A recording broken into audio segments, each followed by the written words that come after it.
Hi everyone, I'm Rederawl, and Game of Thrones episode 3 just came out today, so I'm going to just talk about my first impressions and review it. Hope you guys like it. There's a lot to get through, so let's get started. Hey boy, nurse, gonna get 'em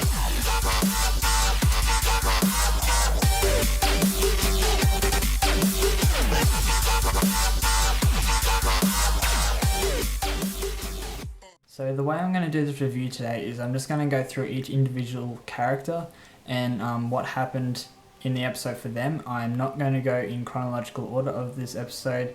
So the episode starts out with Jon Snow's resurrection just minutes after he has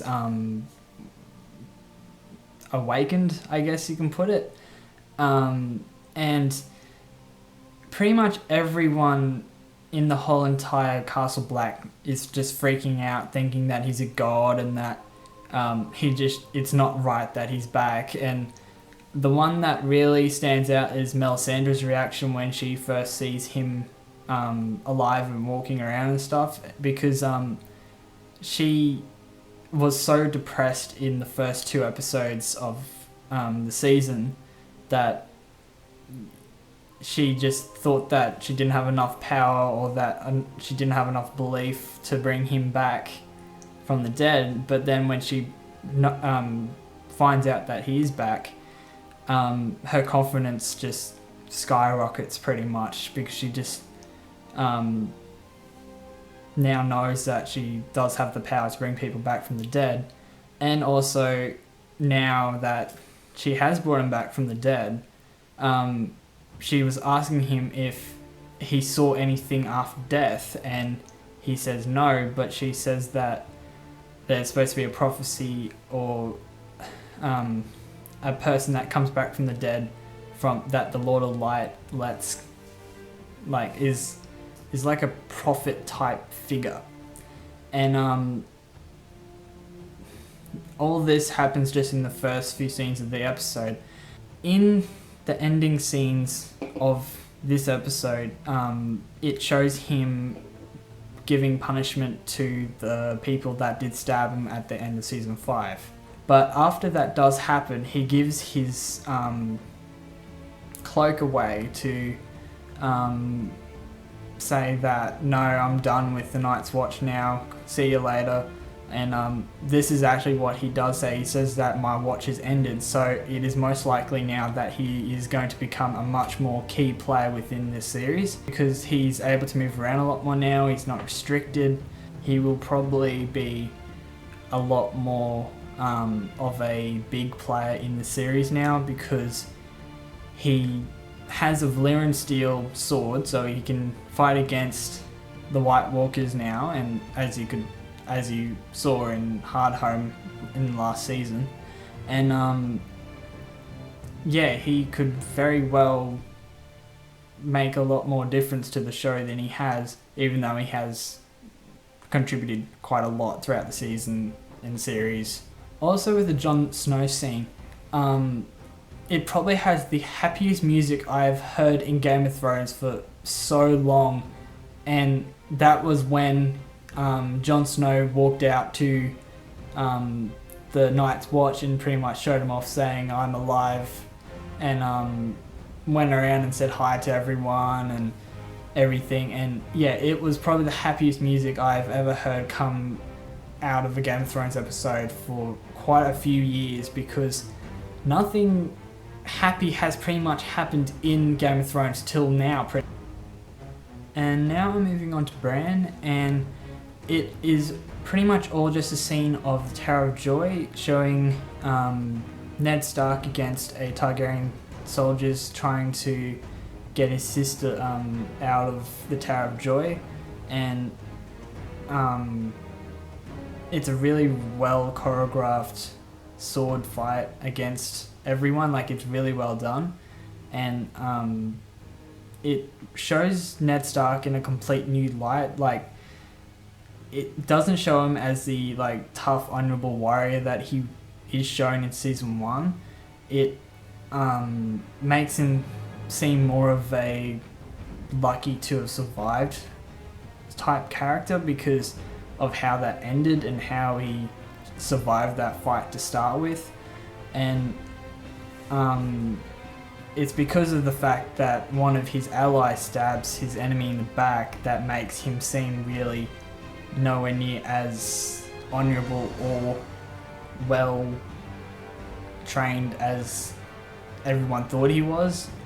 And at the end of the Tower of Joy scene, the flashback, Bran gets really annoyed with the three-eyed crow guy in the tree, and you find out that he says himself that Bran will not be staying there for the whole entire time. I'm really happy that they have said this, because it makes it known that he's not going to be cooped up in that tree for another whole season.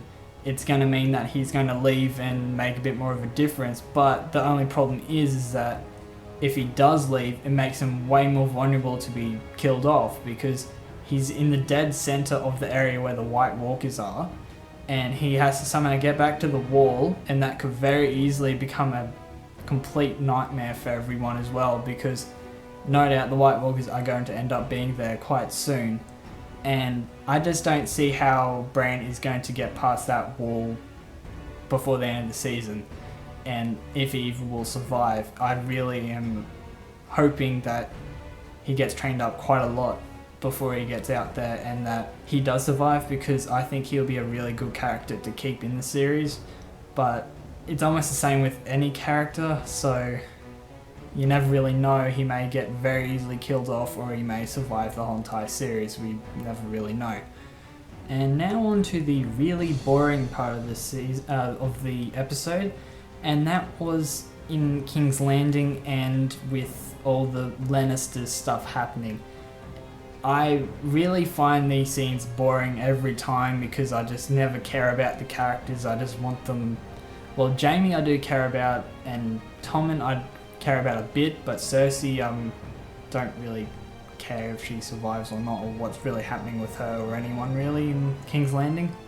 The first one that we get is Cersei and Jaime walking into the small council and trying to convince them to kind of take revenge back on Dawn for killing Myrcella, and pretty much all the small council just ignores them, hates them, walks out, doesn't give a crap about them. And I sort of am happy that they're doing this to Cersei, because I just really don't like her as a character very much, but I feel sorry for them at the same time, because in the end they really do deserve to have revenge on Dawn for what they did to Myrcella, because she really didn't deserve it. But at the same time, they really should do something about Dawn for what happened in episode 1, and how those crazy people all now pretty much have taken over it now. And then we move on to Tommen and talking to the High Sparrow, pretty much demanding for him to release his wife and the Queen from jail, pretty much. And it almost ends up being an argument, but it thankfully doesn't go that far, because the High Sparrow is just somehow calm all the time, even though he's getting demanded to do stuff. And the good part is that Tommen doesn't just go all out and just go, I want her out, and just stab him and get him, but instead he sort of plays it a lot more negotiating way, which is really good for him, because he'll probably get killed off if he went like Joffrey. The good part is that they do explain a bit of the theology of the Seven, and it's good and all, but I just find it quite boring and not really something that is needed in this episode. But then at the same time, you never know what might happen in future episodes, and you'll most likely need the info, so something will probably hopefully come up that you need the knowledge for. If not, was pretty much a waste of time in my view. Now onto one section of the episode that I was really happy to see. I was so excited for this part, and that was showing Arya, and she finally has gotten her eyes back. She is no longer blind, but it did take quite a while to get there. The scene that they showed probably went for quite a little while, at least 10 to 15 minutes long, and it shows her she was still adapting to her blindness, but she was getting taught how to adapt to the blindness. Like, she was still getting very bashed up by that same girl that she was in the street with all the time, getting bashed up from. And she finally got to the point where she can fight back. She actually hit her back quite a few times and finally was really well at fighting back. And then finally, after all that work, she got her eyes back from the guy that pretty much allowed her into the whole place itself. And she is finally back at the House of Black and White, and she looks like now that she will definitely be more of a faceless man than more going toward her own agenda, because just of how she looked right at the end, she just looked so determined to be part of the order, I guess you can call it. Pretty much that is all that really did happen for Arya in this episode. Even though it wasn't a lot in events and everything, it did show her progress quite a lot, and it was really cool to watch how she went from being bashed up heaps to fighting back and bashing the person back. And it was just a really cool scene to watch. It was really well choreographed, really well edited, really well in general pretty much, but then that's normal for Game of Thrones in general. And then there's also the scene in Winterfell where this one was pretty much a surprise scene. It really came out of nowhere and was quite a shock, to be honest, this scene. And that was that it was in Winterfell, and it was the Umber House, which was extremely loyal to the Starks. And they were a representative was talking to Ramsay about joining up with him, and then he says, "Oh, I have a present for you." And next second they have Rickon and that wildling woman that had to run away in season 4, around season 4 I think, and split up from Bran, and you finally get to see them again, but you see them in the worst situation that you would want them to see at the moment. And the part that's even worse is that they, to prove that to Ramsay that they have captured Rickon Stark, they show the head of his direwolf. And normally when you see a dead direwolf, that means that a Stark will most likely die pretty soon. And I'm really worried if it is going to be Rickon or if it will be another Stark somewhere else in the series. Or it could even possibly represent the death of Jon Snow, and that would be great. I hope that will be how it is, but you never really know.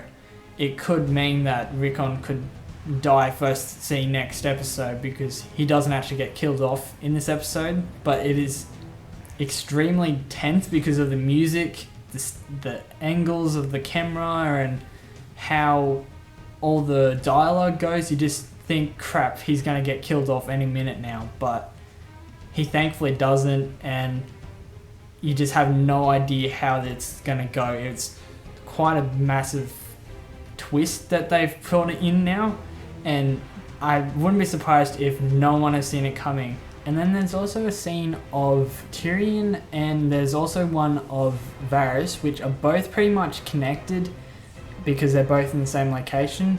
And the one with Varys, I'll start with him first.